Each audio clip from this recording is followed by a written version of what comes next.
Hello, welcome to another one of my videos about error coins, and this time we're looking at a 2016 First World War Army £2 coin. This is part of a series made to commemorate the centenary of the First World War.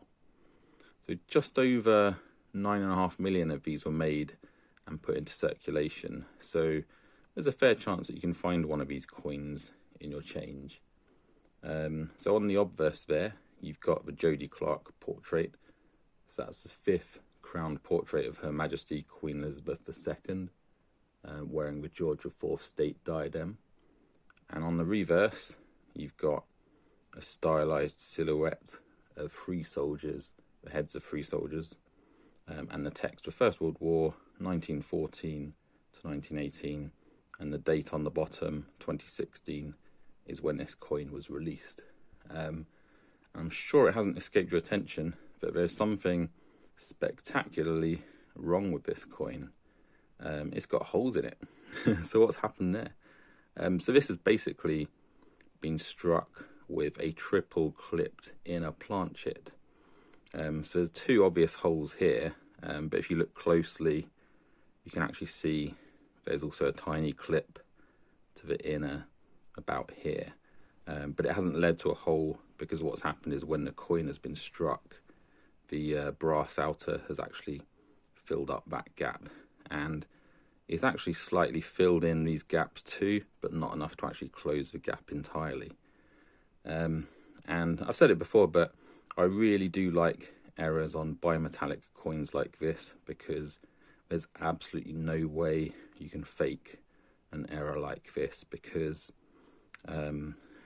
okay, some people might opportunistically try and pop the middle out of the £2 coin and tamper with it, but you can't actually fake the effect of the outer flowing back into that gap, which is exactly what's going on here if you look closely.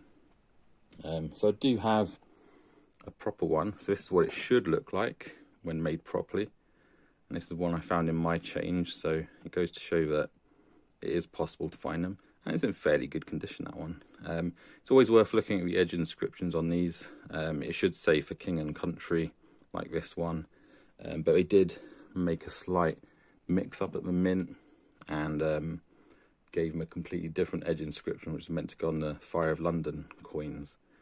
So they're worth looking out for, but this kind of error is way more impressive. Of the 9.5 million or so they made of these, you know, there's going to be very, very few that have this kind of spectacular error on them. And I dare say there's probably the most spectacular error in my collection. So what happens is, bimetallic coins like these, they're struck using 2 pieces of metal. So you get the gold coloured outer piece, which is actually cut out of a sheet, and then they pierce a hole in the middle, which makes a ring, and then they punch the inner pieces, the silver coloured pieces. They're also punched from a sheet of metal, but when they're doing that punching, if they accidentally overlap the cuts, you end up cutting out a piece where the edges are already chopped off, and that's what's happened here. So when the middle piece was dropped into this prior to striking, it already had 3 bits clipped out of it, and when it struck, everything fuses together.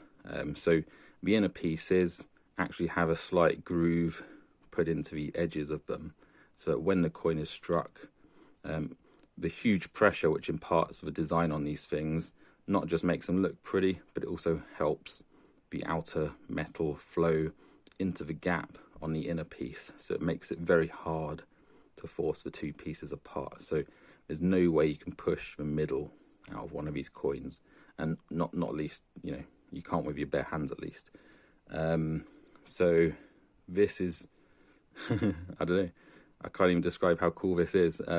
You can actually see where the metal from the inner has kind of tried to flow out in that direction to bridge the gap, but the pressure just isn't sufficient. And also likewise, you can see that the outer piece has tried to move in that direction slightly, because it goes out much further here than it does here, for instance. There's a bigger gap below the lettering here than there is here. So things like this, escaping the mint, actually let's give that away, because that should be noticeably underweight compared with the other one. Let's fire up the old scales. So the genuine one weighs 12.06 grams. It should be bang on 12, but there are tolerances and that's within the limits. And then the one with the clips on is noticeably underweight, so 11.33 grams.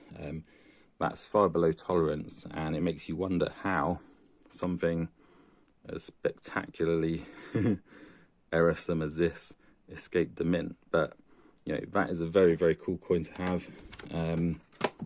Super pleased to have that one in my collection.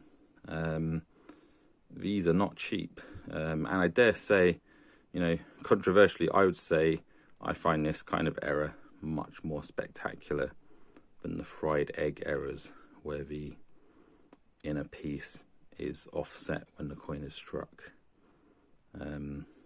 These just are far, far cooler.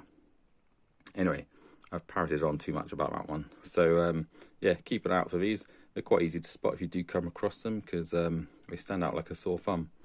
And really, it should stand out like a sore thumb to the Royal Mint as well, so it shouldn't have really gone into circulation at all. But yeah, thanks for watching. I hope you found this video interesting and informative. If you did, please like and subscribe, and I'd love to see what you thought about it in the comments section. Don't forget to subscribe to you know, check out my other error coin videos if this sort of thing floats your boat, because there's plenty more where this came from. Cool. Bye for now.